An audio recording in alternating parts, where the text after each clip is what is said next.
Alright, let's settle this once and for all. Zatanna versus the Joker versus Agent 47, Round 2. We've debated this before, and the arguments were intense. So today, we're diving even deeper, breaking down every possible angle to determine who would truly walk away from this chaotic three-way showdown. First, let's re-establish the battlefield. Imagine a sprawling, multi-level European opera house during a packed gala. It's a maze of corridors, backstage areas, private boxes, and a grand stage. This setting gives each combatant a chance to play to their strengths. It's got crowds for the Joker to manipulate, shadows for Agent 47 to master, and a big, open stage for Zatanna to work her magic. Let's start with Agent 47. His approach is surgical precision. He wouldn't just walk in. He'd already be there, disguised as a waiter, a security guard, or even a guest. His objective is simple: eliminate his targets. He'd study the layout, learn the patrol routes, and identify environmental opportunities. A loose chandelier, a faulty gas line in the kitchen, a conveniently placed prop axe backstage, these are all tools in his arsenal. His biggest advantage is the element of surprise. He's a ghost. Zatanna and the Joker wouldn't even know he's hunting them until it's too late.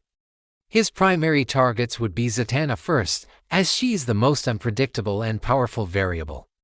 The Joker, while dangerous, is a more conventional, albeit chaotic, threat that 47 is accustomed to handling. Now, let's bring in the agent of chaos himself, the Joker. The Joker doesn't do subtlety. He thrives on spectacle. He'd announce his presence with a bang, literally.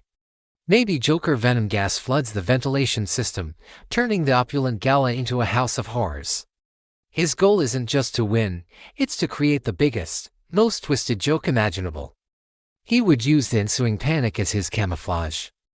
The screaming crowds are his shield and his weapon. He'd have traps set everywhere, joy buzzers that are actually high-voltage tasers, acid-squirting flowers, and playing cards with razor-sharp edges. The Joker's unpredictability is his greatest weapon. He doesn't follow logic, which makes him incredibly difficult for a planner like Agent 47 to predict. He'd see 47 not just as a threat, but as a boring straight man in his comedy, and he'd delight in trying to break him. And then, we have the mistress of magic, Zatanna. She is, without a doubt, the most powerful individual here. Her magic is reality warping, limited only by her imagination and her ability to speak her commands backward. Pots necrosnag, and all the gas vents seal shut. Imakodem snape, and every weapon in the room flies into her hands. She can teleport, create illusions, manipulate elements, and even rewrite reality on a small scale. In a straight-up fight, with no one hiding, she wins. Period. No contest. She could just say peels and both Agent 47 and the Joker would be unconscious. The end. But that's the catch. This isn't a straight-up fight. It's a three-way hunt. Zatanna's biggest weakness is that she's still human. She needs to perceive a threat to react to it. A sniper bullet from Agent 47, fired from a dark corner 300 feet away, travels faster than she can speak. And while she's focused on the grand, obvious threat of the Joker's mayhem, she might completely miss the silent assassin lining up a shot. So, let's play out the first few minutes. The Joker makes his grand entrance. Panic erupts. The opera house is in lockdown. Zatanna immediately springs into action, her focus on saving civilians and neutralizing the immediate, visible threat. She's creating force fields, teleporting people to safety, and trying to locate the Joker amidst the chaos he's created. Her attention is completely divided. This is Agent 47's moment. While everyone is looking at the Joker's circus, he's in the rafters, a silent predator. He has a clear shot. His target, Zatanna. He knows she's the god-tier threat. Taking her out is priority one. He doesn't need a special weapon, a single, perfectly placed silence shot is all it takes. While she's in the middle of casting a spell, Redoubt Enets, trying to petrify a group of Joker's armed henchmen, she's vulnerable. The sound is masked by the chaos. She just falls. It's brutal, it's efficient, and it's exactly how 47 operates. So, with Zatanna out of the picture within the first 5 minutes, it now comes down to a classic battle of order versus chaos, Agent 47 versus the Joker. This is where the game truly changes. The Opera House is now their personal playground. Agent 47 continues his hunt. He knows the Joker is somewhere in the building, but the Joker knows he's being hunted now too. And he loves it. This is the fun part for him. He'd start leaving clues, taunts, and traps specifically for his new playmate. A trail of playing cards leading to a room rigged with explosives. A recording of his laughter echoing from the wrong direction to throw 47 off. Agent 47 is methodical. He'd use his instinct mode, filtering out the noise and focusing on the trail. He'd find the Joker's henchmen and use them, either by taking their disguises or interrogating them for the Joker's location.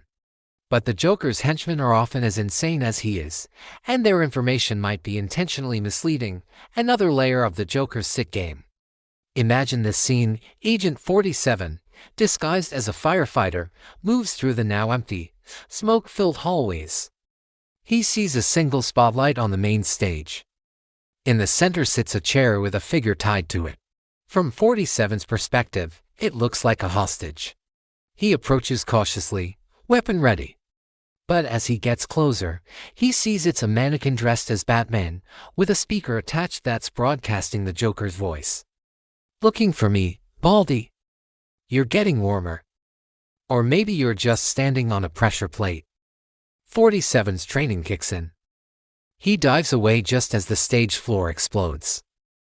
The Joker loves these theatrical traps. But 47 is a survivor. He adapts. He learns the Joker's rhythm, the cadence of his chaos. He realizes he can't predict the Joker, but he can predict the *type* of chaos the Joker creates. The Joker wants an audience. He wants a reaction.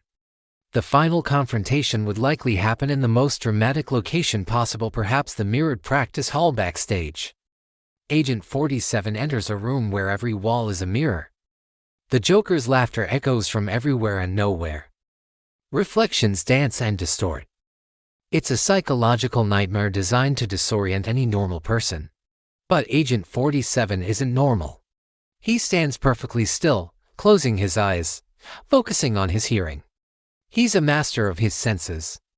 He hears the slight scuff of a shoe, the subtle shift of fabric behind him. The Joker, thinking he's being clever by sneaking up for a knife attack, has underestimated his opponent's discipline. In one fluid motion, 47 turns and disarms the Joker. The fight becomes close-quarters combat. The Joker is scrappy and unpredictable, pulling hidden blades and acid flowers. But 47 is a master of CQC, a genetically engineered killing machine. Every one of his movements is precise and lethal. He doesn't fight to show off. He fights to end it. The struggle is brief and brutal. The Joker might land a lucky cut. He might even get a good laugh in, but he's up against a being designed for this exact purpose. Agent 47 would neutralize the Joker, not with a flashy execution, but with a simple, quiet, and final move. No monologue, no witty comeback. Just the quiet efficiency of a mission completed. He would then straighten his tie, adjust his disguise, and walk out of the Opera House, melting back into the world as if he were never there. So, in this three-way battle, my money is on Agent 47. Not because he's stronger than Zatanna or crazier than the Joker, but because he is the ultimate opportunist. He plays the game smarter, using his opponent's own natures against them. He lets the chaos of the Joker become the perfect cover to eliminate the magic of Zatanna, and then uses his own cold logic to dismantle the chaos itself. It's a controversial take, I know. Many will argue that Zatanna could just say I'd and win. And you're not wrong, if she saw it coming. But in a scenario with this many moving parts, the silent professional has the edge.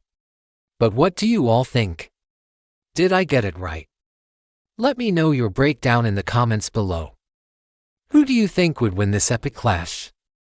Thanks for watching, and don't forget to like and subscribe for more battles.